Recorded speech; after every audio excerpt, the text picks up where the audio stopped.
Okay, good morning. Let's start. So the half decay time is a week. So in a week, there's about 40% empty seats. We have two last lectures, today and tomorrow. As usual, the most interesting stuff will come closer to the end. Again, I want to remind you that it's about maybe 5–10% what I'm telling you is a fraction of what is written in the book. It's not a big book, it's a short course, essentially, but with problems. So I very much encourage you to have it at your libraries. Just tell you, do a service for your institution, tell them to order it. It will appear this winter, so you can pre-order it. And again, it gives you the whole panorama. And particularly, it has a quantum chapter, and it has a bio part, and it has financial part. But essentially, what I hope you recognize, we are doing the same thing in different places. And if you are a researcher, it's good to know that you have an instrument with which you can come, like I did with doctors or some other people do with, and I worked with people at stock exchange too. So you have an instrument where I want to convince you, or you already have an instrument which can solve many world's problems. Okay? So now we continue. So let me remind you that we ended last time defining a relative entropy. That was a peak. In terms of notions, we don't need anything else. We already have everything. So we defined entropy as an average logarithm. We recognize that the entropy is the rate with which something exponentially change. So we take a logarithm of this something, which usually probability or inverse of it phase volume, and we average it. Second level was mutual information. It was something which is not only characterize the degree of uncertainty, but how one quantity can diminish degree of uncertainty about another, which is a universal measure of correlation. And then we raised next step and defined relative entropy, which is a most universal characteristics. Again, there are many others, but this is kind of most universal characteristics of the difference.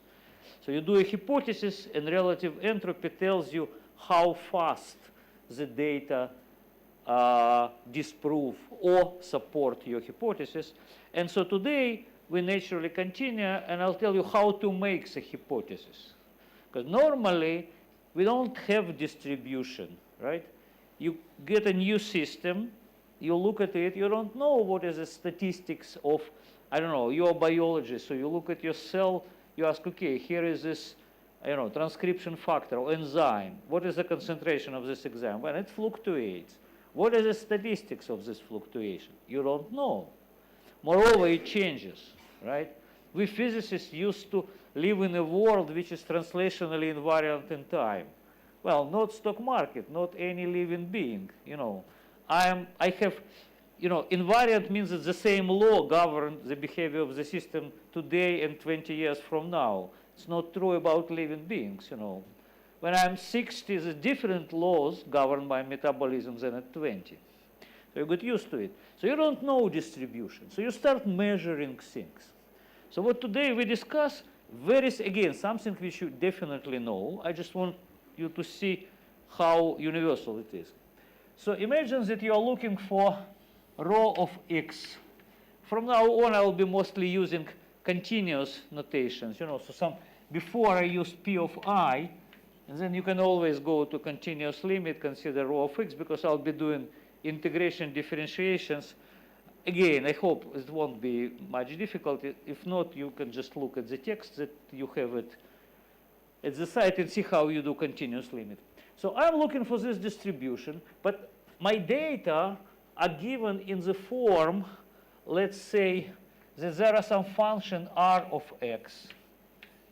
Could be x squared, x, exponent of x, some function. But x is a random variable, right? So if you start measuring something, what you usually get, you get an average. So we'll be given averages, which by definition of this rho is r of x, rho of x, dx. And we say that there will be several such quantity. I would run from 1 to, I don't know, k. And this is just a number. So this would be a function of the set of these numbers. And as you measure more numbers, this function would change. So we need a regular procedure of guessing, okay? And it must be universal, not in the sense that it always works, but in the sense that you always start with it, okay? So how you do? First of all, it must be true, namely that if you take your hypothesis and plug it with this given function, it would give you the whole truth, all the set of these numbers. It must give you the whole truth. But there are infinitely many distributions which can give you this finite number of numbers. Right? There is finite number of numbers, and you have a functional freedom in this function, right? So you can always tweak it here, tweak it there, so that the numbers are the same. You have a functional freedom. How to fix it? How to nail it?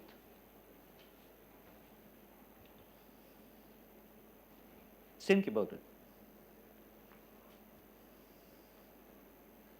It's something that you know, definitely.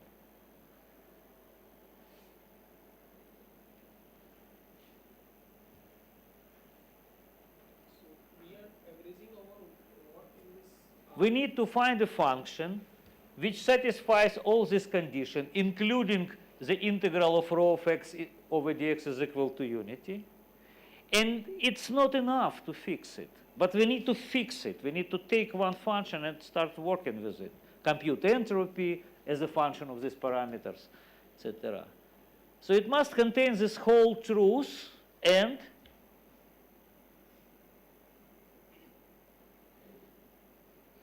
nothing but the truth. absolutely, and nothing but the truth. Think about it. The truth, the whole truth, all of this, and nothing but the truth. What this means, nothing but the truth? It's a whole statistical physics in half sentence. As Jaynes, a great scientist, once said, exactly about this sentence. At which Laplace said, this is a common sense disguised in formulas. So what does it mean, nothing but the truth? Technically, as a formula.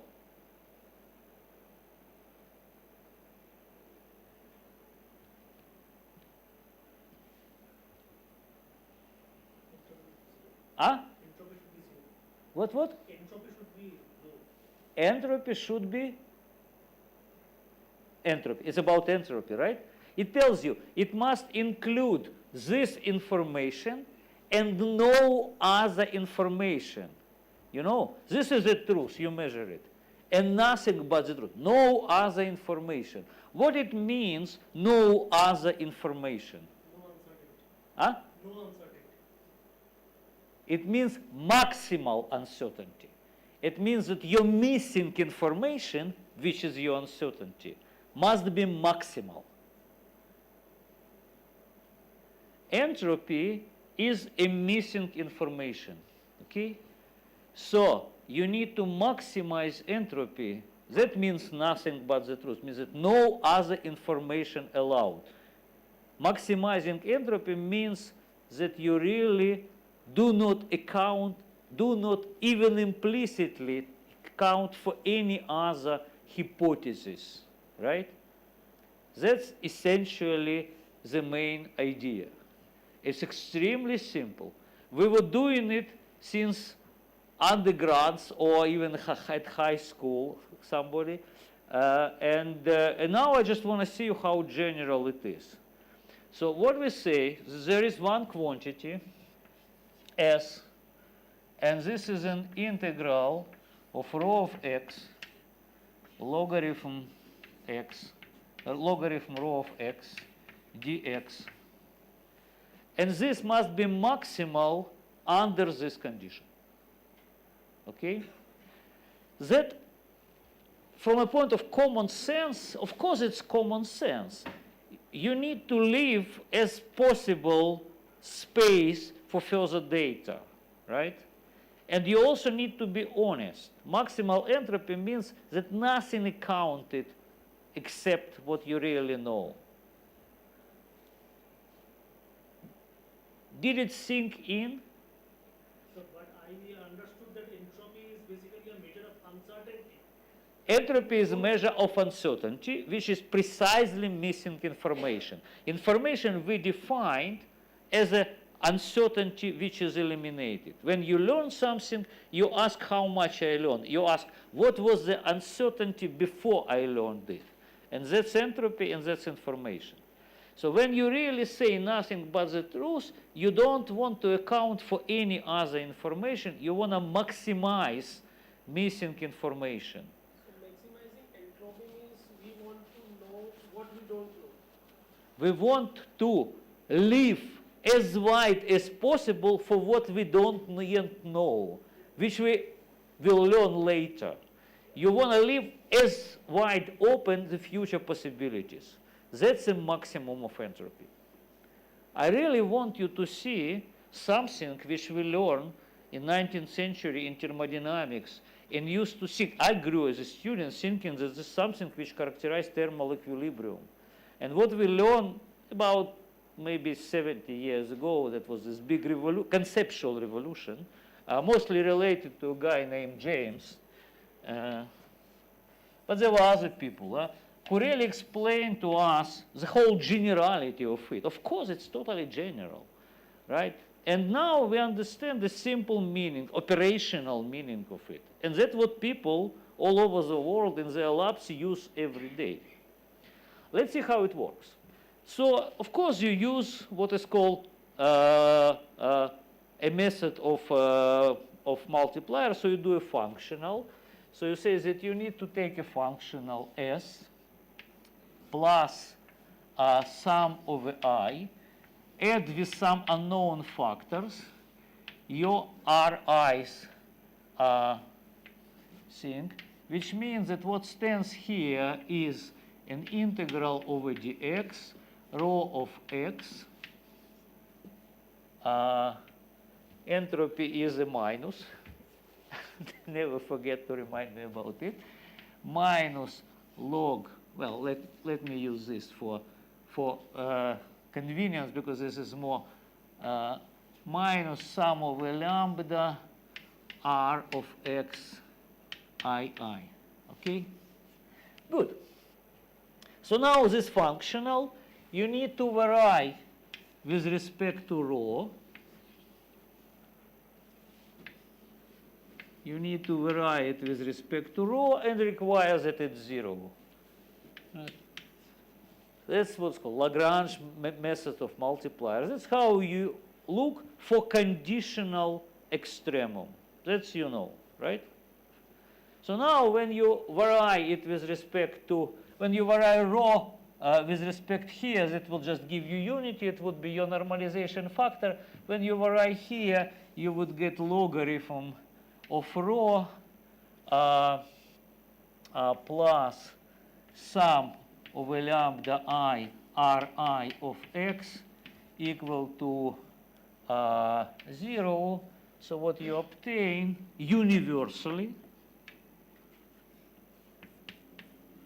is, let's write normalization factor,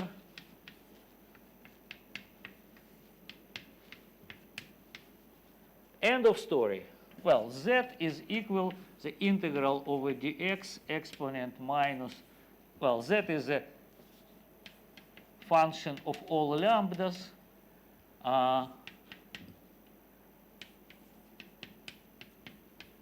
Okay, and how you get lambdas? They are still unknown. Again, you learn it at new undergrad. If you differentiate logarithm z with respect to lambda I, what you get is Ri, which are known numbers, right? So when you differentiate z with respect to lambda, you get R here, and z, and this is your rho, so it gives you R. Yes? So I was just thinking about this nothing but the truth statement that you said. So Nothing but the truth means maximal entropy. yeah, that's what I was thinking. So nothing but the truth means we want to know everything. So if we demand that our entropy is minimum. Nothing but the truth in the court of law means don't say what you don't know for sure. Not say more, don't say, okay? So you promise to tell the truth, the whole truth, all you know, all our data, and nothing but the truth, which means don't say anything else. That's maximum entropy. So why don't we demand minimum entropy? That will mean that we know everything. Minimum entropy, what you get when you learn everything. If you're sure that you learned everything, then your uncertainty will be 0. That would be a minimum of entropy. But you did not. Okay? You look for the maximum entropy compatible with this data. Well, I really advise you to meditate on it. This is probably one of the most important, despite its sheer triviality, operational statement that the rest of mankind got from physics. Well, eventually from physics and mathematics, but there's a physicist who started it, right? And it's a very, very simple idea. It's common sense, and you really need to appreciate it. But you did it many times, right? So when you measured the energy, that is your Gibbs distribution, right? So when you say, I want to know what is the probability of a given set of data given the energy, the answer is exponent minus this energy. Well, times lambda, which happen to be inverse temperature, right? When this energy is kinetic energy, this would be Maxwell distribution in the space of momentum. Well, this energy is potential energy. It will be Boltzmann distribution in the field, right? So this, I mean, you did it like many times. What I show you is that this is a general principle. Okay? Questions?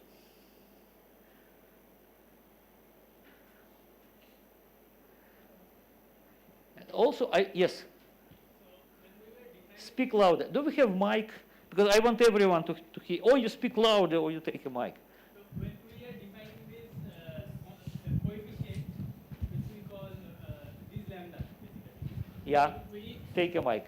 So when we define lambda are unknown. Lambda are defined by this relation. So lambda are defined due to the constraints, right? That we have, that averages over this Ri should be some small Ri, right? Well, constraints are already functions.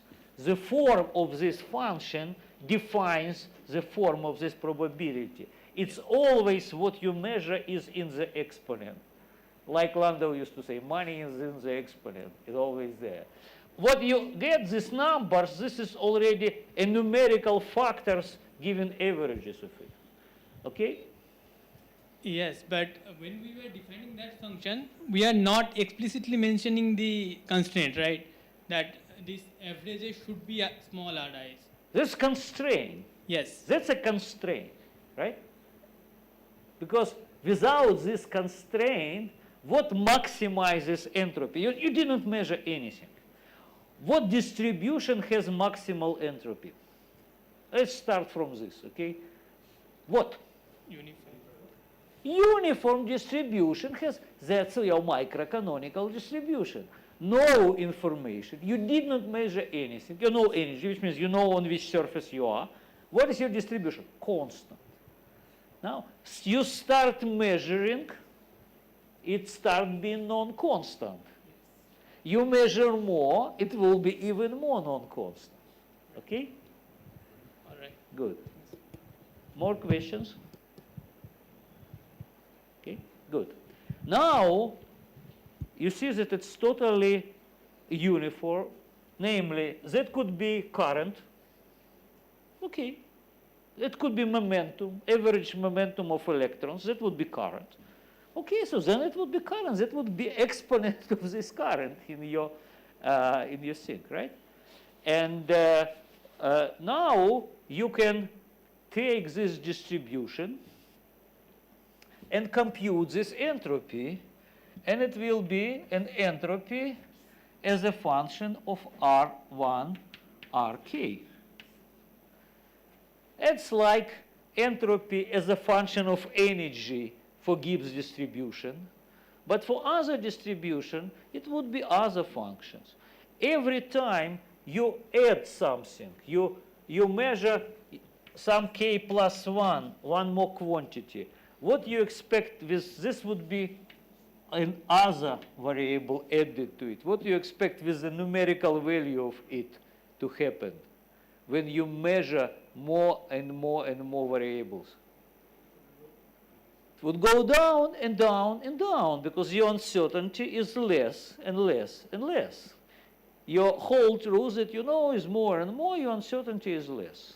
Okay? In a moment, we talk about very dramatic consequences of this lower uncertainty, but now I just want to give you an example so that it won't be, again, you did it, right? You did it with Gibbs, you did it with Boltzmann, and probably with something else too. So again, let's do this, our candy in the box problem, right? So you remember we had these boxes, and we were asking where actually is this. Now imagine that those are atoms, and you're looking for an impurities. Let me finish the sentence. And you're looking for an impurities, and then you are doing some physical experiments. And for example, you may say that as a result of your experiments, for example, namely that many times you try to find it, and on average, the number j where the candy is equal to some r. So the question is, what is pj? What is the probability of a given j? Question related to it or to previous one? Then wait, we'll finish it and then you ask, okay? So, any guess? I measured this quantity, which is by definition the sum of j, pj, j going from 1 to n, equal to r. What we expect distribution to be?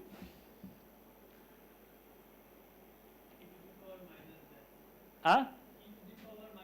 Of course, it must. I mean, whatever you measure is in the exponent. Unfortunately, we don't have time because I want to do you some quantum information tomorrow. But there is a very beautiful, very modern, just few years, theory about brain, how actually our brain works.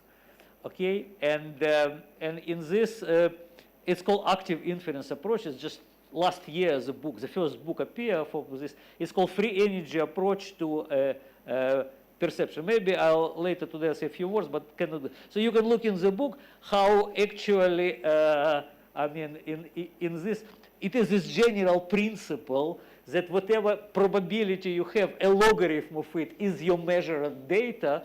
This is now something which is incorporated. So again, in this I want to be part of your everyday intuition. Whatever you measure in your probability will be the exponent. So again, we say that our P is equal to 1 over Z, which is a function of this R, which we're about to find, and exponent minus lambda J, which is again lambda is a function of this R, which we're bound to find. Right? So what we need to do, we need to find Z first as a function of lambda, which is the sum of exponent minus lambda J, right? And if we do it, assume that this is a very large sum, right?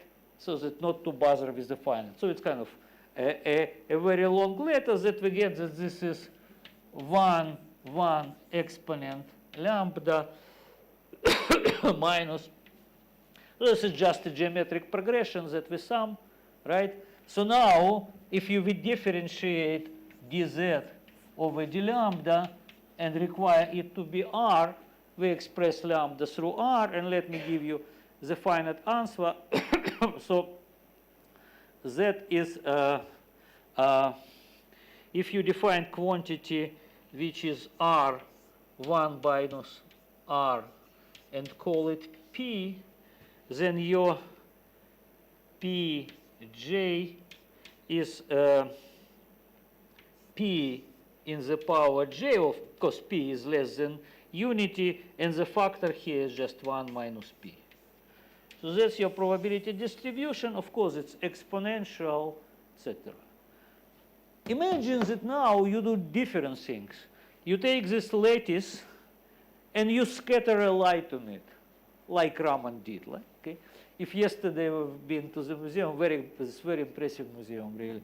So now imagine that what you're given instead of this is that you take a wave with a given wave vector k, okay? So you take, and what you measure is cosine kj, right? So you get this wave, and if there would be no impurities, there would be no scattering, but because there is impurities, then there is some scattering, so eventually, because it's a wave, so it's a cosine.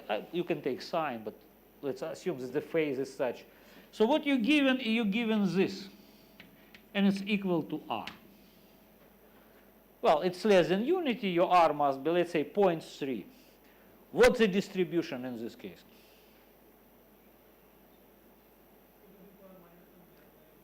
Huh? Yes, exponent minus lambda cosine kj. That's it. It's always like this. Then, of course, you can integrate. Now, result will be in Bessel function because this would be an integral of exponent of a cosine. It's Bessel, well, not that big a deal. Okay, so it's totally universal and it works. And in the book, you can look and see several problems with detailed solutions, how you actually find when you measure. For example, you are interested in the probability of some quantity, but you're given x squared mean value, variance. What would be the probability if you're given variance of your quantity?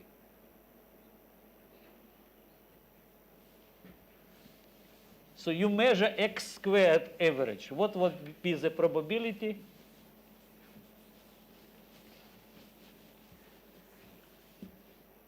Exponent of minus lambda x squared.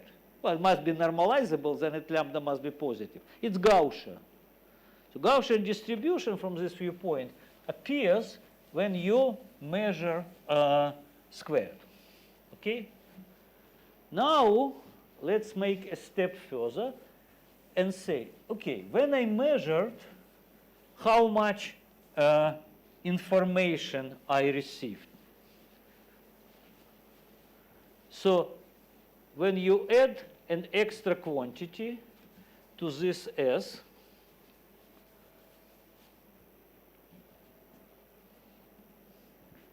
well, let's start.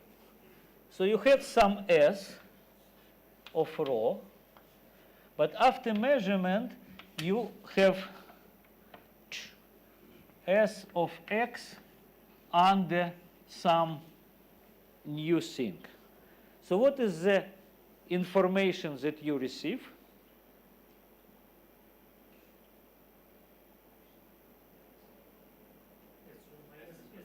This is this minus this, which is mutual information between, well, rho, okay, between X and R, right? You say. Good. Now we can look at it and account for something which seem like just technicalities.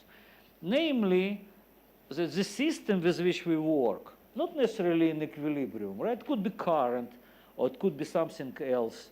But it is in the environment. It is an environment is a big reservoir which you can treat as an equilibrium with a given temperature. Does it matter from the viewpoint of purely informational theory?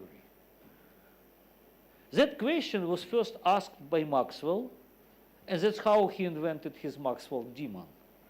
And that's what we're now about to discuss. We're discussing now Maxwell, exorcism of Maxwell demon by Szilard, and Landauer principle. So that's what we'll be doing for the next 15 minutes. Okay?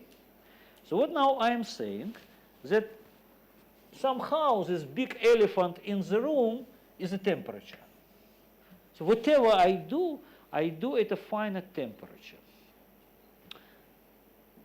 Tells me something about my measurements. What do you think? So I got this change of entropy, and which means I did this measurement. The fact that I did this measurement at a finite temperature, does it tell me something about this measurement? It imposes some restriction on this measurement, or it makes some requirements to this measurement. What do you think?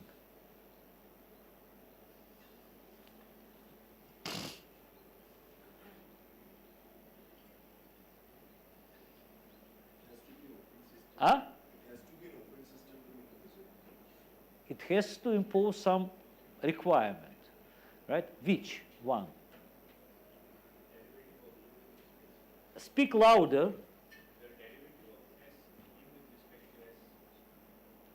I don't hear a word from what you're saying. Just give a mic, please. There are like 60 people, right? So you need to speak so that everyone hears you. The derivative, it imposes a condition on the derivative of S with respect to U, or U with respect to S. Derivative of which to respect to which? U with respect to S. I don't see you here. Okay, so derivative with respect to whatever the function is, rho. So this rho, so derivative of rho with respect to what? S, or S with respect to rho. Well, S depends on rho. S by definition is integral of rho log rho. So if I vary S with respect to rho, I get logarithm rho. Then what? How it relates to temperature? How are you defining the temperature here? I define temperature as an environment. This environment is a thermostat. So for this thermostat, it's an equilibrium. So it has a relation between temperature and its energy. I differentiate energy with entropy and energy. I differentiate energy with respect to entropy. That's my temperature. Or I use a thermometer. Yeah, I'm in the room. I can use a thermometer. It would give you the derivative of the energy in this room as a function of entropy in this room.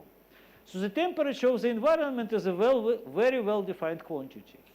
It constrains the temperature of the system that we are studying, right? There is no temperature of the system. My system is not in equilibrium.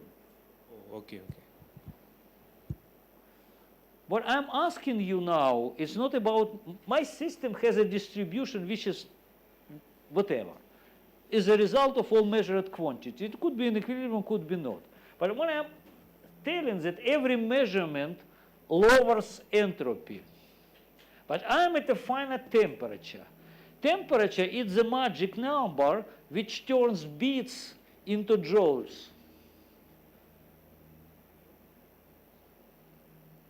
Appreciate it. Temperature is a bridge between information or entropy which measured in bits, and energy or temperature, which measures in calories or joules, right? We learn it in free energy, which is E minus Ts. So every time when you change S, you have a delta S. Well, I call it I, let's call it also delta S. It's now my entropy is less. So my free energy defined in this way, right, is more, right? What it means that free energy is more? That I have more energy free to do work just because I lowered entropy. And that's exactly what Maxwell said. He said, look, guys, I have just one molecule. This is at a finite temperature. Walls of my container are at a finite temperature. My system is as simple as possible, just one molecule, or one ball which just runs. When it runs inside, it's in equilibrium with my wall, and it also has this average kinetic energy, which is equal to this temperature. But now I know that it's in the right part. This is information. So I don't know where it's in the right part, but I know that it's to the right, this precisely one bit of information. That's what Szilard told to Einstein at this corridor. He said, when Maxwell said it's in the right half, he made a binary choice, right? Right, okay, good, one bit. Let's call it one bit of information. Well, Szilard was a genius. So now, said Maxwell, I can get work out of it. You all learned it, right? I'm not telling you anything new. Just from the sheer knowledge that is in the right, it means that my entropy is logarithm 2 less. So this T log 2 would be a change of free energy. And how you get work out of it, said us Maxwell, this was epiphany. You say, if you know that it's on the right, then you attach a block with a weight on the right, not on the left. Okay, so you have a choice. Now, if you attach it here, this molecule would be going and hitting and moving it towards this, doing a work until it hits this wall. And this is the amount of work that you can get out of this one bit of information. Well, times Kelvin constant, if you really measuring it, temperature is in Kelvin degrees. That's clear. This is something that you all learned, right? No? Okay, so you're learning it now. Good. It's really long ago. Okay? So what we now appreciate is that we can define, and this is another very powerful, that's why this new book, Active Inference, is a free energy theory of brain, of perception, right? That the main thing in 21st century is that we understood how general is the notion of free energy. So you can apply not necessarily to equilibrium system. For temperature, you need an environment which gives you a temperature.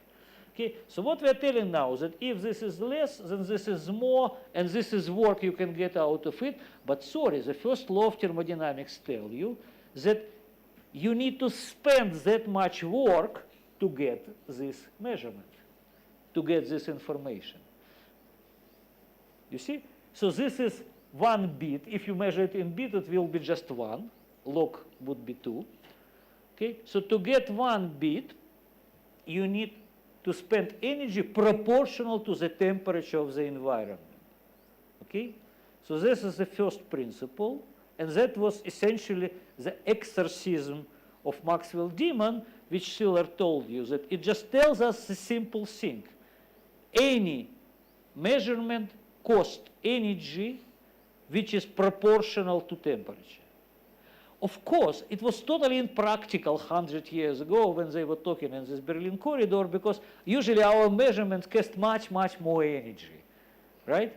But this is a minimum, right?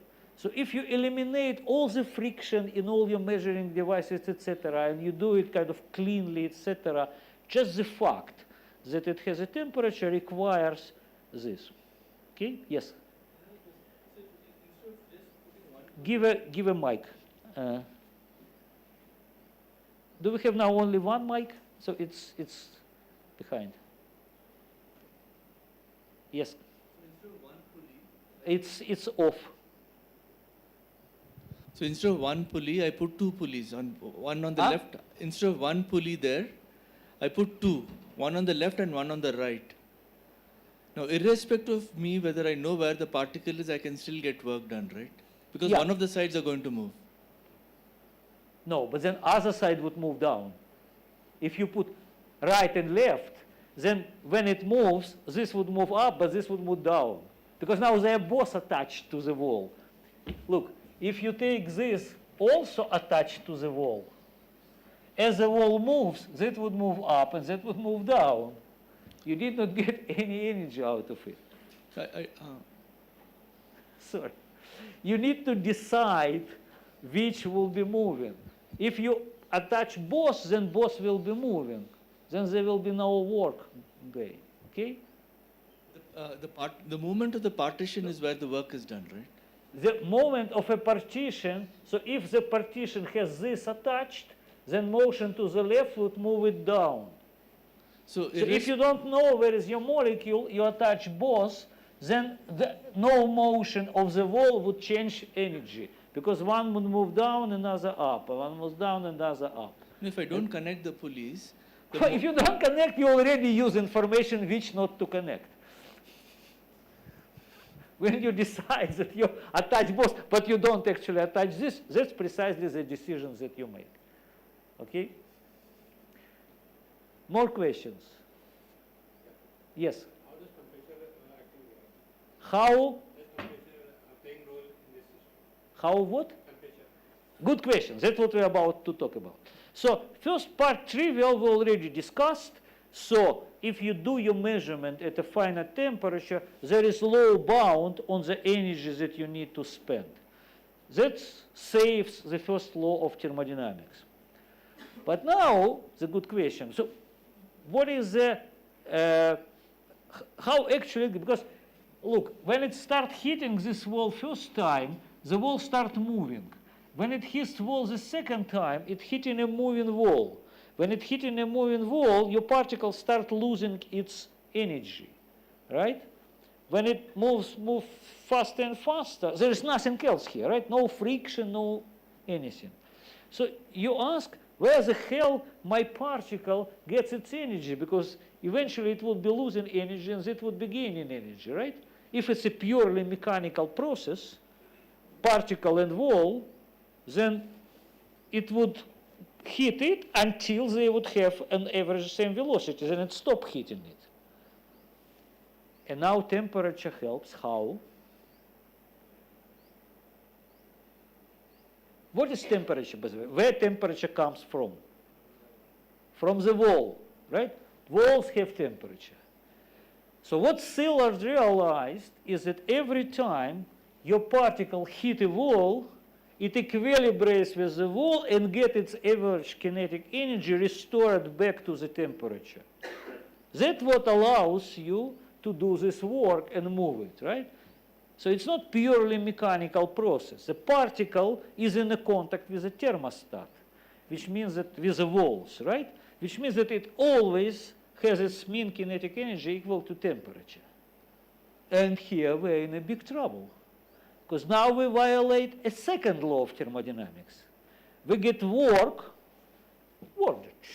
goes up, done at the expense of thermal energy. There is some thermal energy outside, and we utilized it to get a just, continuous motion up, continuous motion to the left. So after this done, let's do the next cycle. Use this energy that we get to make this measurement, which we learn cost us t log 2. Again, learn in which part we here, and repeat the cycle. So we'll be doing the cycle. It will be cycle. We don't get more and more and more energy. First law is okay. But we are getting something which is, or we can always use from right. I mean, every time we can measure when it happened to be at the right. We have something which is a ordered process out of thermal energy. And that's already 1961. And that's Maxwell. And, well, you know, let me, some people don't think that history is important. And again, it depends on your personal attitude. Because I'm a scientist myself, and I'm, you know, always thinking how actually we do some discoveries, and then how for 50 years we don't do this absolutely evident thing, and then after 50 years somebody say, well, come on. So 1927 technically, Szilard, and 1961 Landauer.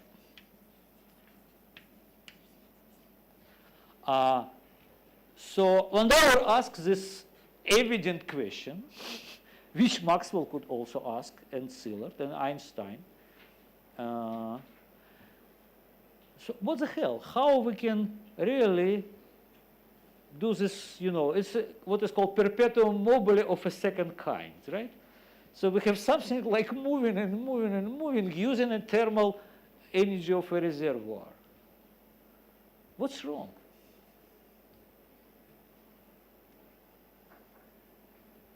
Incidentally, this is a title. I didn't want to take this title because this was the title of a paper by Landauer.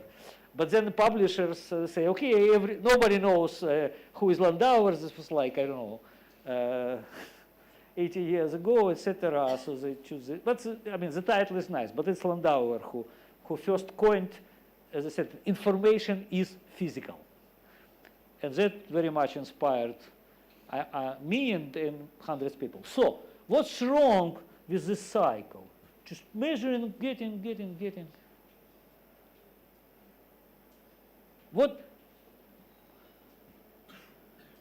Why it's not really a perpetuum mobile of a second type? Because something is changing all the time. It's not that we're doing a cycle. In what sense we aren't doing a cycle here?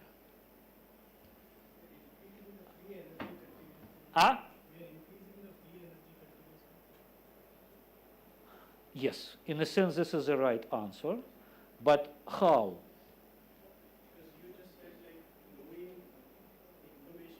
Yes, absolutely right. So let me repeat because I'm not sure. So the statement was that we aren't actually in a cycle because we are collecting more and more and more information. The fact that on the first cycle it was on the right, and the second cycle on the right, and the third cycle on the left, it's an information. And what Landauer explained to us, you want a cycle, you need to erase information from the previous cycle. That would make it a cycle. Information is physical. T makes it physical, right? Wow, how you erase information? So you know information that it's in the right part. How you erase information? It's now like maybe 10 Nature articles, very beautiful, devoted to measurement, actually doing this with optical traps, etc. So entropy is a logarithm of a phase volume. So the idea of Landauer was, and which is now experimentally implemented over and over, it's very beautiful experiments, and it's a whole kind of a new discipline which is kind of related to stochastic thermodynamics. He said, you need to compress a phase space, right? So if, for example, you happen to know that your particle is in the right, just take this and say, okay, I don't care where is my particle, I just push it from here to here. Then I know that it is on the left. no matter what was the measurement before. At this point, you erased whatever information was. But when you were doing this, you need to do work because it's at a finite temperature. Your molecule is at a finite temperature. How much work? The same work you need to do. Okay? And surprisingly, Landauer made a trivial consequence out of it. He said, when our computer does logically irreversible operation, like XOR or anything, which for two inputs gives the same output, right? It's logically irreversible. Namely that, well, some things are reversible, but for example, when you're adding two things, it's irreversible, right? XAND or XOR. And he said that at this point, you are erasing one bit of information. How much heat is released, because you erasing information, you need to release heat. T logarithm 2, or T if you don't measure it in natural logarithm, just T. Okay? And then people really went to measure it. And it's a very, again, in the book you can find references. The first article was Nature, I guess 2012. It's very recent story. And it's still ongoing because this measurement are learning more and more things. So what people did, how people did this thing, they took an optical trap like this, okay? And in this optical trap, you can have particle here or here, and this is a bit of information, right? So your information, but then this is your laser field, this is your potential, and you can change it. And the analog of like moving everything to it, that you can really do it, something, you know, change it into this, kind of, you actually, what you do, you apply electric field a little bit, so it's kind of, and then you know that it's over here, and then people did what? So you have this particle in this trap, and at a finite temperature, namely it fluctuates. It fluctuates sometimes by temperature, it could go from here to here. So you just look at this particle, x, and you take its velocity x dot. You measure it all the time, right? And this is what your velocity, and then you multiply it by the force acting on it, and that would be a power, force time velocity, and then you just integrate it over time, and you call it work. So you measure this work, right? And then you can do it fast, and this will be a lot of, and then you average over many, because it's a stochastic process. But what then they found that when they measure this work as a function of tau, which was a typical time it takes for this change, I mean this and then back, right? Then it kind of, and that was t log 2. Which means that when you started doing it adiabatically slowly, that's your minimum. Okay? Information is physical. Erasing one bit requires heat release. Okay? Everything is clear? Good. So let's move forward.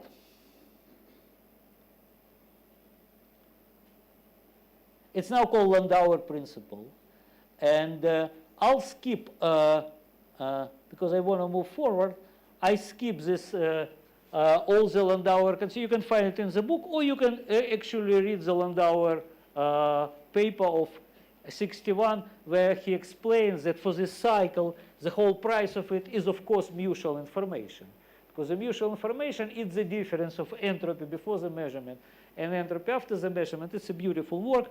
But I now want to move forward, and I want to talk how another dramatic consequence of fact that we are in a finite temperature, namely how it's possible to be alive at a finite temperature. So let's talk about it. Question? Switch on, yeah. Yeah. So when you were talking about like resetting the system so that we don't have information, so you talked about this pushing thing. But why does like stopping the observation not work as like a reset? Like Well, if we if you stop observation, you still have, you measured something, it's recorded. What Landauer say, you need to erase your computer memory or whatever where you store the result. Because if you do measurement over and over and over, what changes is that you get kind of this lower and lower and lower because you get more and more information. You want a true cycle, says Landauer, it's not only returning wall to its position and molecule to its position. It's erasing memory somewhere in your computer. That's part of a cycle. Information is physical. So usually what we say, okay, there is a daemon somewhere. Daemon is an ideal object, right?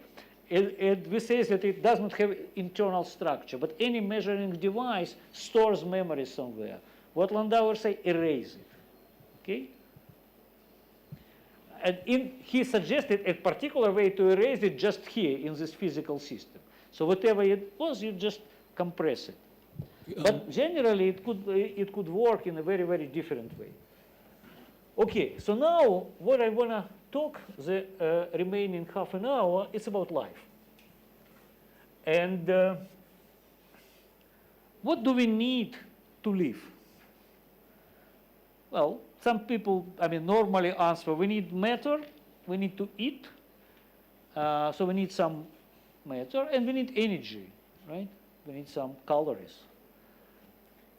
But we don't consume them, right? You cannot consume matter. Well, if you're growing, you're building your body, and then generally you consume a little bit, a small fraction of matter. But when you're grown up, you don't consume matter. As much matter as enters you, exits you. We cannot consume energy. It's a conserved quantity, right? As much energy as we get from food, we emit this energy as a body heat. So what do we consume? To stay alive. Information. That's the right answer, because this is a course on information. So what does it mean, be alive? It means many things. But first of all, it means staying out of equilibrium. Equilibrium state of the atoms, which is my body, is very far from their present state, right? And they will get into thermal equilibrium not even after I die. Long after I die, they would return to their thermal equilibrium. So what we actually have, we have us staying very far from equilibrium. And then we ask how we manage to do it. Generally, you need to lower your free energy, right? Because otherwise, you just get your maximal entropy. Well, not low, too high. You need higher free energy, because generally, if you just don't do anything, then your entropy would increase, your free energy goes down, and you get into equilibrium. Namely, you die. Okay? So you want your energy up, which means that you want your entropy down. And the way we do it, we consume information. How we consume information? It's very interesting. We intercept the flow of matter and the flow of energy. We just intercept, because as much matter which comes to us goes out. But it goes out in a very different form. I'm not telling you in which form matter comes out of us, but you can guess, not in the form of chocolate, right? So it comes to us, chocolate, it's 500 calories on 100 grams. You know, when you're older, you start hating it, but still appreciate how much information, human, ingenuity, you need to squeeze 500 calories in the 100 grams. Nature does not do it. You really, the same with matter. We get matter in a highly, highly ordered state, and what comes out of our excretion system is very, very disordered. Okay? So what we now recognize, that we survive by standing in between something which comes with low entropy and exerting this entropy outside. That's our way to start out of equilibrium. Our excess entropy we just get out of our system. Plants.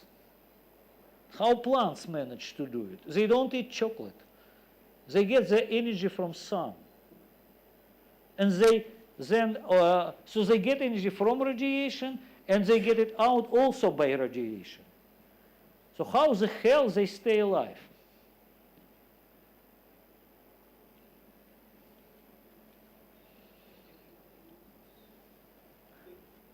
So again, this is our sun,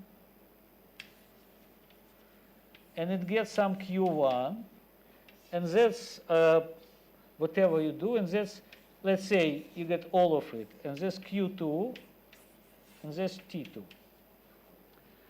Okay? So the entropy over here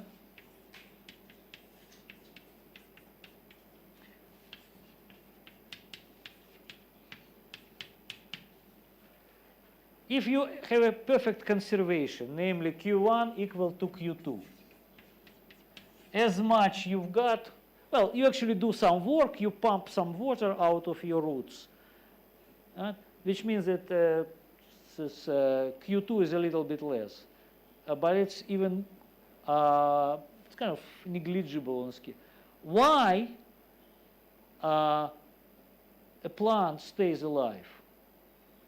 Which entropy is vastly larger than another? Huh? This has T2 in the denominator. If Q1 equal to Q2, which is the same energy is emitted, the sun has so huge temperature that its entropy is negligible. Sun is a very low entropy source of energy. Right? The same as our Earth. Our planet is in a state very far from equilibrium. You know, it has this ocean and flow, etc. This very non-thermal equilibrium state. But it's in the same position. And everything that moves on this planet has its source of energy, sun. I hope you understand it. We aren't a star. We don't yet burn thermonuclear. We're about to do it. But so far, all our energy, you know, plants, etc., is either sun now or sun before, when it got all this energy stored in oil and coal, etc. Right? But we are emitting at a much lower temperature than the radiations that we've got. So sun is a very low entropic source. Okay? Good. So now we see that this is our way to stay out of equilibrium, is to get something from low entropy, source of matter. Entropy, a matter that we consume is very ordered comparing to what we. Now, let's do some estimates. Because now, again, the fact that we are at a finite temperature is still very important. So our temperature, room temperature, is about 300 Kelvin degrees. Okay? What is the mechanism with which our body keeps its integrity? Now, technically, let's look inside. How we actually use this information, right? We export entropy, but inside we use information.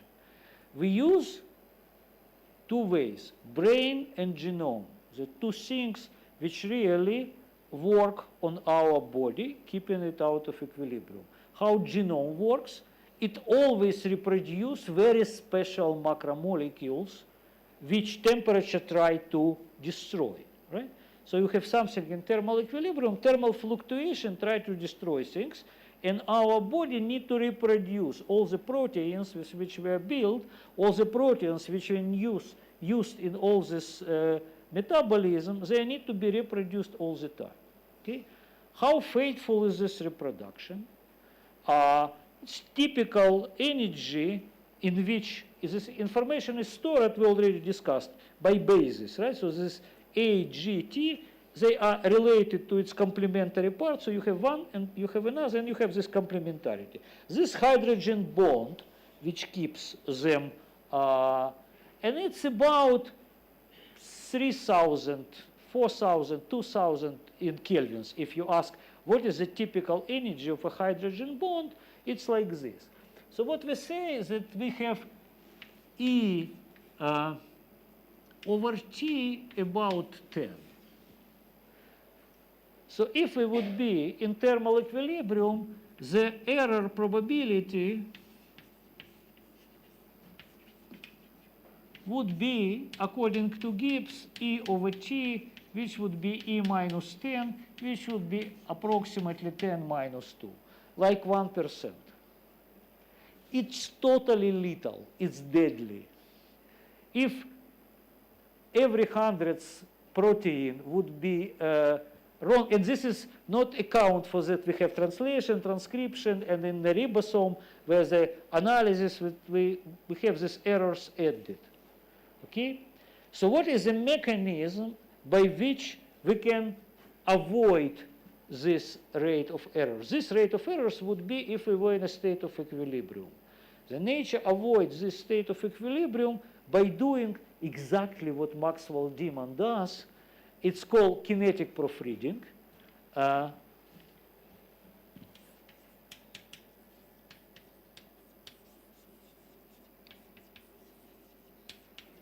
And this means that it's a very non-equilibrium state. It has some molecules. Okay, so how it works? You have a molecule, right? It has a complementary strand to it. You detach this, and now out of a soup outside, you find out a right basis to be attached here and to create a complementary part. But sometimes you do a mistake, and a wrong one attaches because the energy of attachment is not that much higher than temperature. So what you do, then you take this strand with it, and you do it again, because this you need extra energy. So what you actually do, you do something which you need to spend a bit of free energy, and by this factor, you lower your error, and then you do it many times. And this is more or less the ideologically the same mechanism like here, that you really use the free energy, and this free energy is what you get out of information. So what eats our body literally is free energy. And and I'm not going into molecular mechanism, but it's essentially how it works. Okay? Now, the last thing I wanna here again, without technicalities, conceptually, it's clear what I told you. So the main message here is that information is physical, and information is what sustains life. Right? We do need energy and matter, but we need energy and matter because it brings information. We get it in ordered state and emit in disordered state. Okay? Good. The last part today is brain.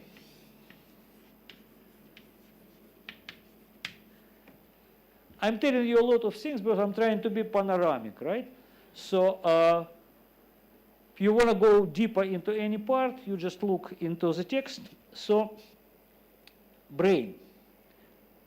How actually brain works with information?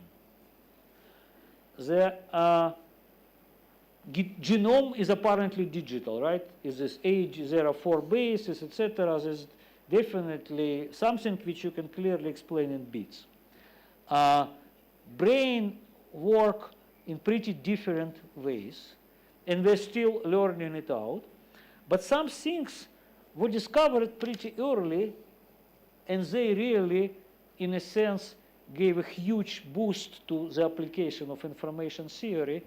There is a great book by Dawkins, and Dawkins says that what lies inside every human being is not a spark of life or whatever, it's information. But it's all started from a few great works done early 50s, and I just want to telling you a little bit about it.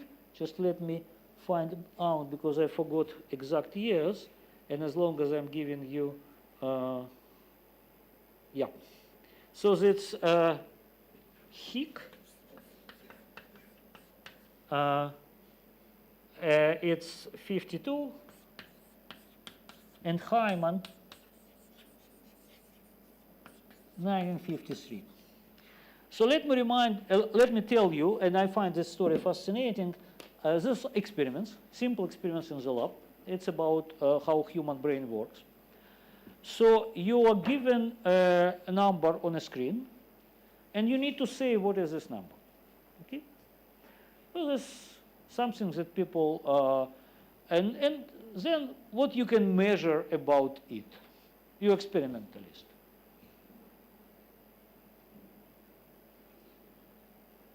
Well, simple thing, you can measure average time it takes for a person to recognize a number. Okay, but with scientists, I'm talking to you as a researcher. So let's design this research. I'm not telling you research. I'm designing it together with you, right? So now we used to study dependencies. Namely, we change something and we see how what we measure, reaction time, or recognition time, if you wish, as a function of what? What you would change? Huh? We can change number. But again, we show numbers. But we can show one-digit numbers, for example, which means that you need to recognize something 1 out of 10, let's say with 0. Or we take two-digit number, okay? So you need to now recognize something 1 out of 99. Or we can do, okay, good. So now, with your help, we design the experiment. And now, before we do experiment, let's try to guess the answer. So how the typical recognition time, well, it's temperature, so let's call it tau. So how the typical recognition time depends on the set of our objects. Guess.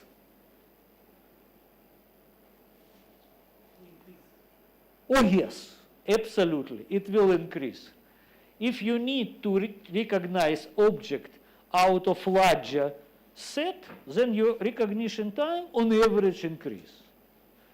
Good. How? Linearly, quadratically, exponentially, logarithmically, square root. There are many ways to increase. Huh? Huh? Log n. Okay. Who else think differently? Like, well, exponent and log are like two opposite limits, but it could be linearly, right? Who thinks it will be linearly?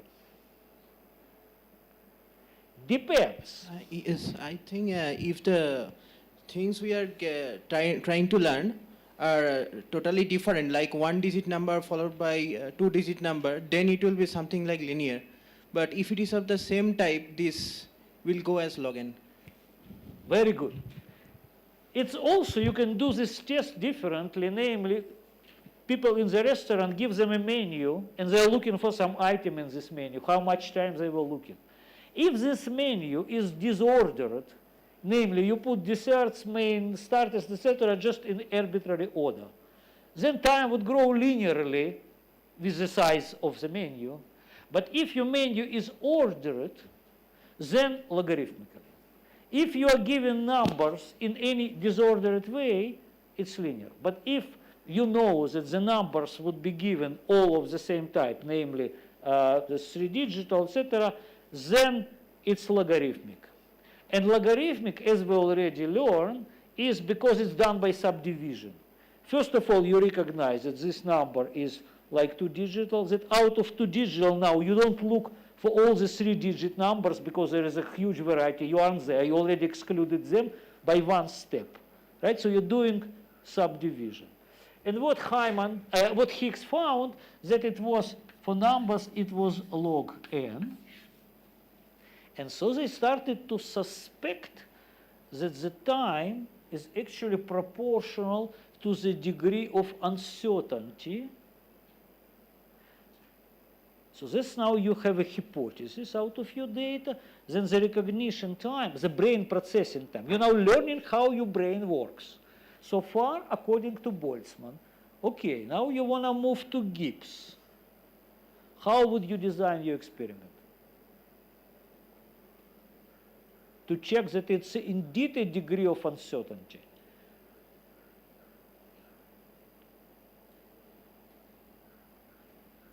Let's do great work together, right? Well, unfortunately, I already know how it was done, but you now have a chance to design Nobel Prize level experiment yourself in real time, okay? So now you want to see that you want to check the hypothesis that the reaction or recognition time or brain processing time is proportional to the degree of uncertainty. And we know that this is the degree of uncertainty in a very simple case, when all numbers appear with a uniform probability. So now what you do as the next experiments, which was Hyman, you do non-uniform distribution. You ascribe PIs different probabilities of different numbers. Namely, you work with the same set of numbers, but some numbers appear more frequently and some numbers appear very, very rarely. So now you can compute S, which is minus some PI log PI, I from 1 to n, comparing with log n. It is larger or smaller? Good, we learned convexity. It's always smaller, and it's equal only when every such number is 1 over n. If every such number is 1 over n, then it's equal to this. Whatever two numbers aren't equal to 1 over n, one is larger, one is smaller, convexity tells you it's less. Yes? Because it's p x log x is a convex function.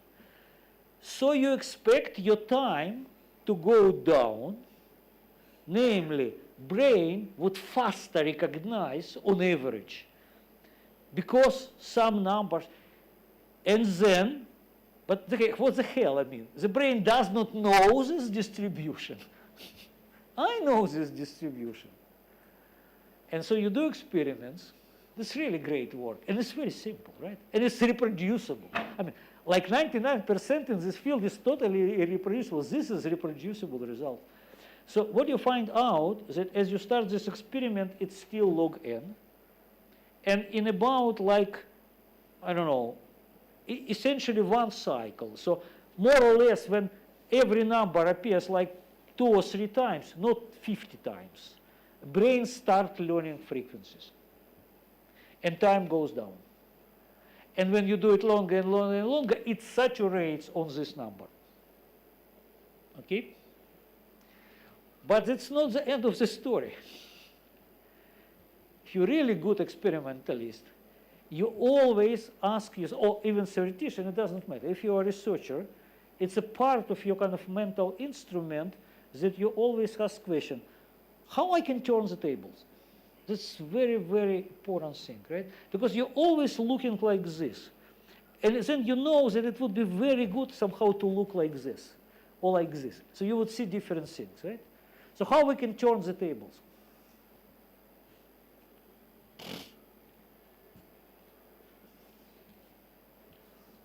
Think about it. Ask the brain to come up with numbers. Huh?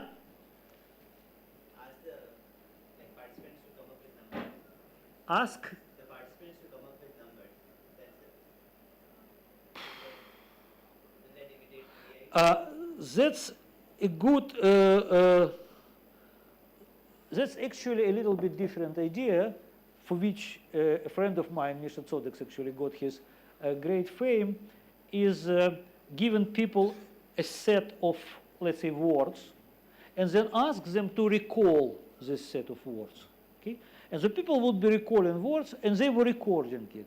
And then they were recognized that actually our brain has some kind of a graph inside. It's this graph different for different people, but order in which you recall the words are kind of working on this graph. And then you can, again, relate not time, but how many words you remember out of initial set happen to be square root. But the factor you can compute as a theoretician, assuming that it's a random walk on this graph. And graph is some, it's given graph connectivity. An experiment gives this a square root of pi. It's just unbelievable. I mean, it's a very, very famous work. But here, you actually want to play the same game. You want to play a game of recognition, but you can turn the tables by prescribing the reaction time. Right? So you give people a number, and then you have a bell, and at the bell, a person needs to say. Okay? So now, what do you measure in this case? You know the time, right? So what do you measure in this case? How many right, how many wrong? How many right, how many wrong? How many errors? Okay? Good. So you now can measure, and you can even measure more. You can measure a probability of error related to a given number, right? So now what do you change and what do you measure? Again, you want to, like here, this is your theory, that's Boltzmann, that's Gibbs, and that's tau is your measurement. Now tau is your given, you measure these things, and what you want to relate to what? Error is a function of big length. Huh? Error is a function of length of the number. First of all, what do you change as an experimentalist? Time. You change time. So when you prescribe shorter and shorter time, there will be more and more errors, right? So now you need to relate this time to some statistical property of this making errors, right?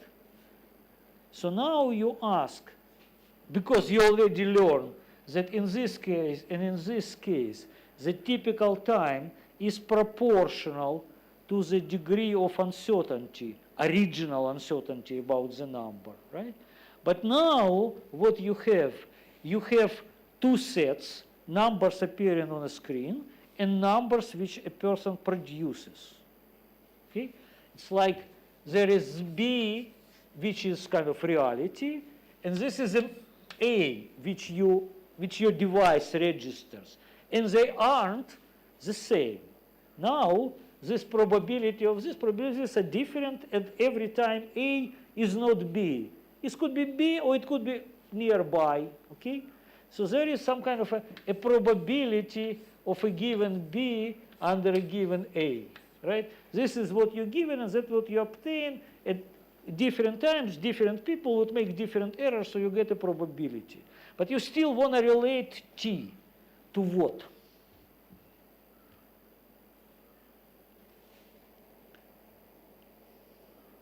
It must be entropy, some entropic quantity.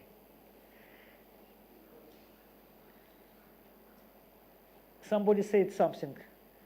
Don't be shy. Make your discovery. Information. Which information? Mutual information. Good. You got it. So what you really do, you measure mutual information between this and this. Because it's precisely how much uncertainty remains when the time is really very, very large. You give it, it's almost no errors, and this mutual information is close to the entropy, right? And indeed, they found that the reaction time linearly proportional to the mutual information between a set of numbers on a screen and the numbers that people produced. Why I'm telling you all this? That what we learned, I'm trying to teach you is basic things like Boltzmann, Gibbs entropy, mutual information, the next level. It's actually how brain works. And this I find really impressive. And of course, this is just the beginning. There is a huge edifice built upon this. We only, and I'm not going, I'm going to stop here and do quantum maybe a little bit of stock market plus quantum tomorrow. So I'm stopping my things about life and brain, but just few words, have few minutes, is first of all that you can find it in the book. Second, I think this is probably here one of the most important direction of science, maybe in general, but at least people who know physics and people who know statistical physics. So you people who know statistical physics, and if somebody asks me where the great challenges are, well, of course, it's money. Nobody actually can conceptually describe our financial activity. All the more it's getting more complicated and more interesting. But it's also brain, and this was technical aspect. But going to higher aspect, namely conscience. Now doctors try to measure conscience because they want to decide where to switch off life support, etc. It's all built on this simple mathematical notions of entropy and free energy and mutual information and relative entropy. Nothing else. There is just these things which are over there. But maybe it's even deeper because, again, I told you that when I taught this at NYU, that Misha Gromov, mathematician, taught about me, and he explained all this in a very, very mathematical language, which I find almost impossible to understand. Something which I teach myself, he tells me on a language, and we argued about it a lot, and he said to me things which I still think about over, not that I agree, but it was, he said, you don't understand. Our brain really thinks as a mathematician, in mathematical, in categories, in things which we find difficult. He said, what you formulate, physicists, is very good, it's very empirical, it's very useful. He says that he envies Gibbs for formula P log P. He says this is this really unbelievable, mathematically beautiful thing, particularly how it's generalized for quantum when you start getting it complex in vectors. But this is something which I find really very interesting, to what extent that's really what works inside. And then we build mathematics, not as some artificial thing which tries to us, but something which appeals to some much, much deeper inside us. And it's very difficult, because it's very difficult to go deep there, right? It's much more easier to work in such terms, okay?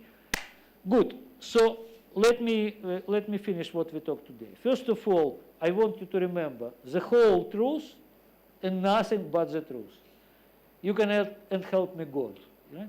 But the meaning of it is maximum of entropy under a given data. It's a universal principle.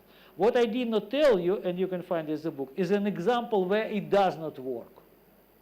It works in equilibrium almost all the time, because in equilibrium, what comes in this exponent minus sum over r are integrals of motion. And they are additive integrals of motion. And speaking in Hamiltonian language, they are in involution, namely they are conserved. So you just make a linear combination. But generally, for example, assume that you are given Ri's, which is x in the power i's, rho of x dx, and I goes from 0, which is normalization, 1, 2, and 3.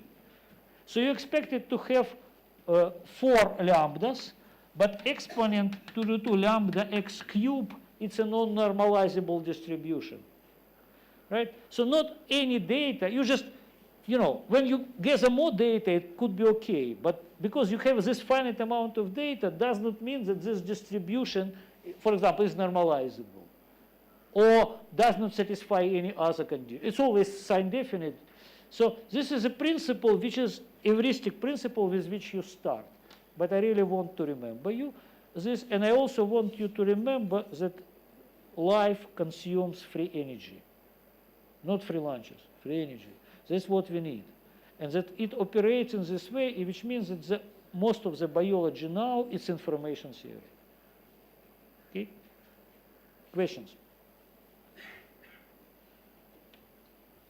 Yes? So when we construct this distribution just from measurements, right, does the distribution has any predictive power beyond that?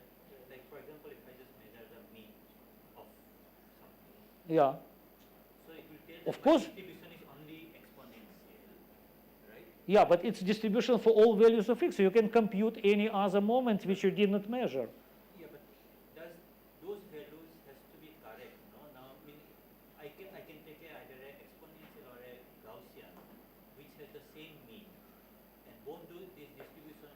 you need to choose distribution with maximal entropy under the same data. One example which I did not give you, but I can mention briefly because you all know what is Ising model. It's a great work of Bill Bialik and co-author. You go and measure how neurons in the brain fire. And you know neurons can fire or not fire. So you call it spin up or spin down. You call it sigma. So you measure what on average every neuron, how it fires. It gives you sigma. And then you average another simple thing. For any two neurons, sigma I, sigma j. Whether they fire simultaneously or not. What is the fraction of time that they fire simultaneously? Okay, so you measure. You get this Rij, you get it Ris. Okay? What is the probability distribution that describes your brain, given this data? They're like few hundred neurons they measured. Huh? Well, it gives distribution of Ising model, of course. It's an exponent minus sigma times sine h minus sigma I, sigma j, not necessarily nearest neighbor, time Rij, right? This is, you may think, okay, this is my Gibbs Hamiltonian, Ising Hamiltonian, right? So I'm using something which look like Gibbs, namely like equilibrium distribution, and I describe something which is very far from equilibrium, you know, because when brain fires, it's very it's not dead. So this is an example of this approach. And then you can take this distribution and predict sigma I, sigma j, sigma k, sigma L, for example. Just compute. And then measure. And it's different. So you need to adjust this distribution for the new data. But it gives you predictions. And also, what was this in this great work? You can compute your entropy of this distribution. And of course, it's lower than the uniform entropy. And then you may see how much measuring this further lowers entropy. You find not much. Our brain mostly lives by pair correlation between neurons. This was a great discovery, right? Because entropy is a really measure. So by building this distribution, you obtain entropy as a function of your parameters, these parameters that you measure. And then you can check how any other parameter further lowers entropy. Then you discover that some parameters don't matter, entropy-wise, because this is where information is. Questions? Yes?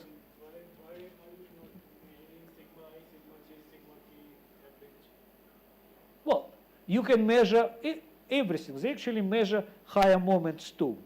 What they discovered is that these higher moments lower entropy insignificantly. But measuring second moment relatively to mean values measured entropy lowered entropy significantly, right?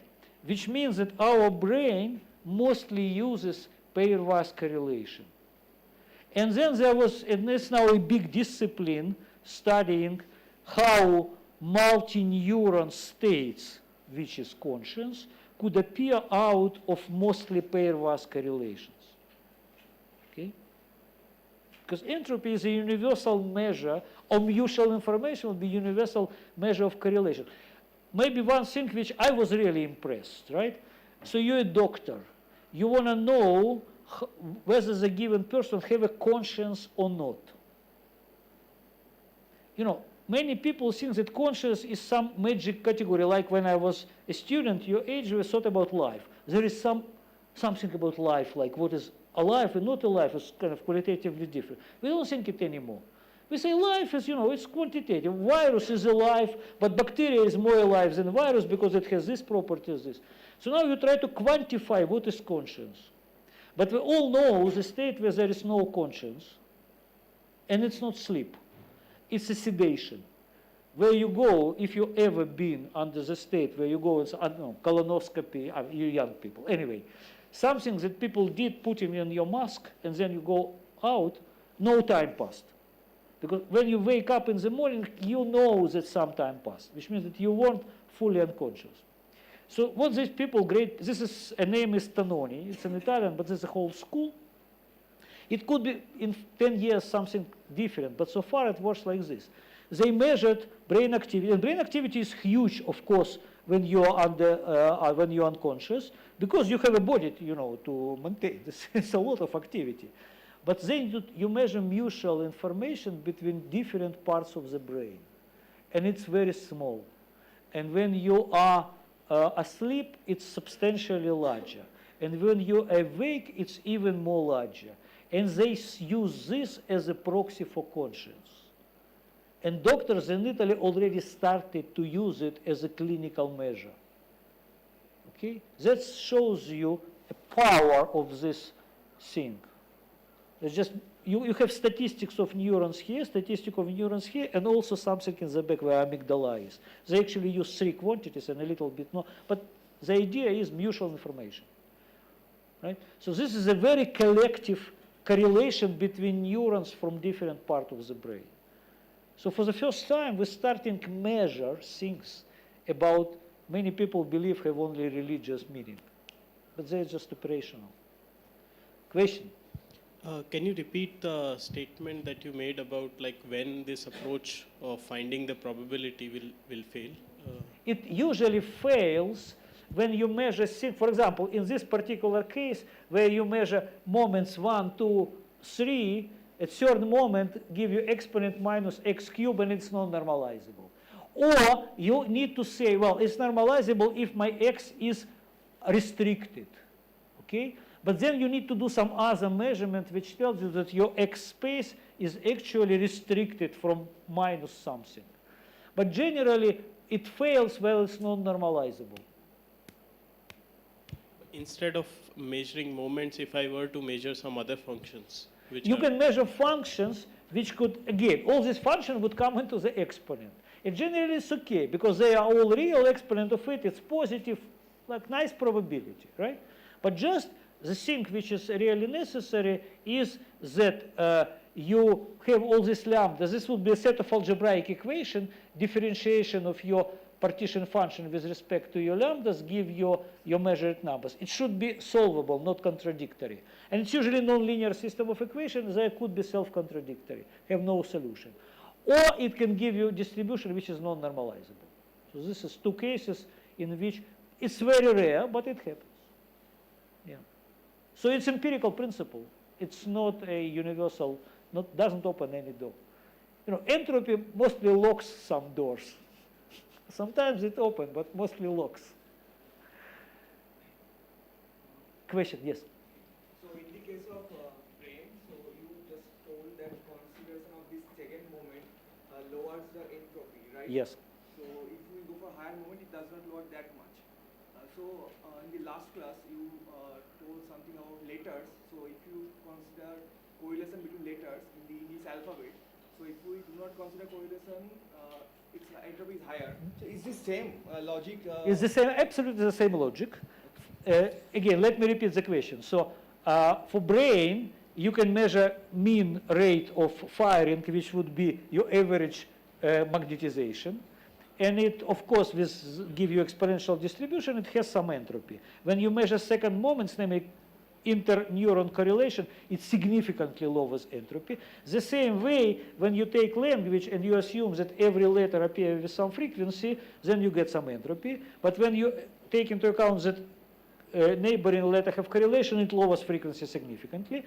But then you need to account in the language it's more, of course, than in the brain. This was really surprises us about brain, how important part play pairwise correlation. A brain works with matrices. It doesn't like third rank tensors or higher rank. But language is different. In languages, the longer order correlations matter.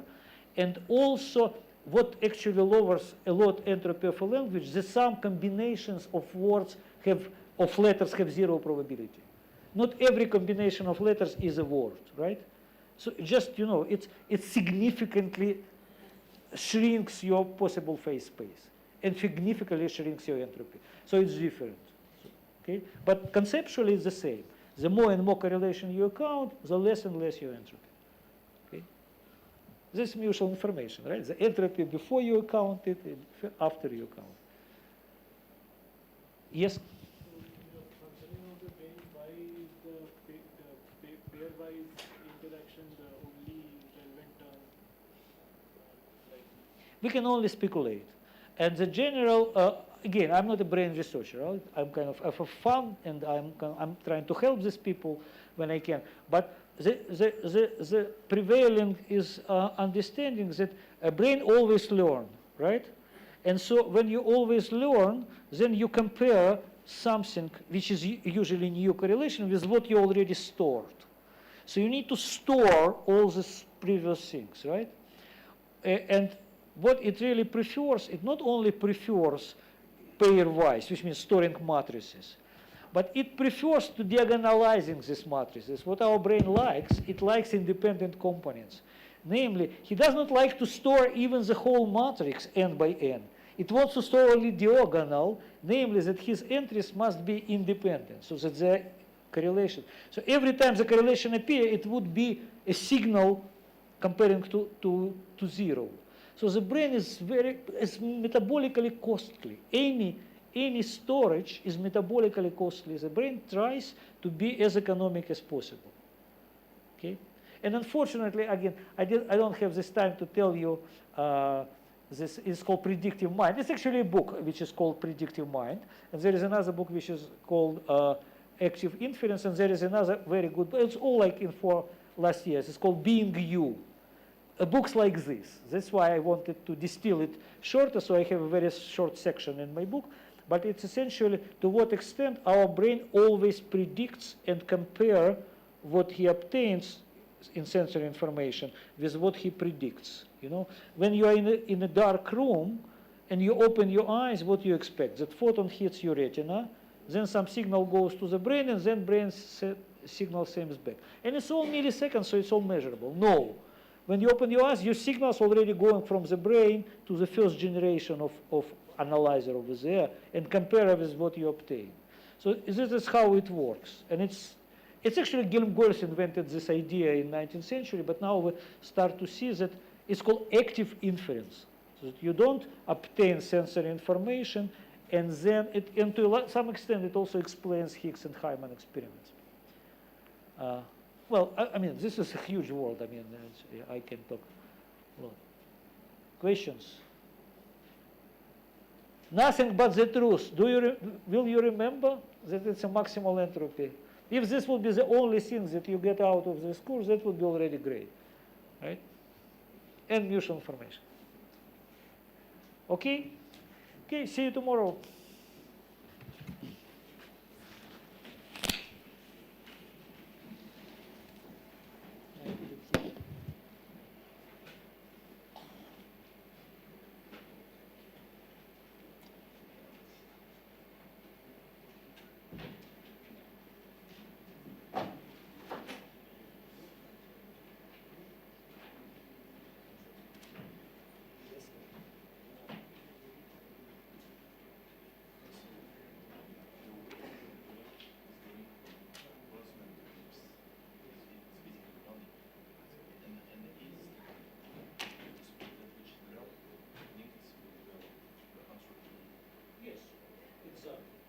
Because if these numbers are close to 1 over n, this is relatively short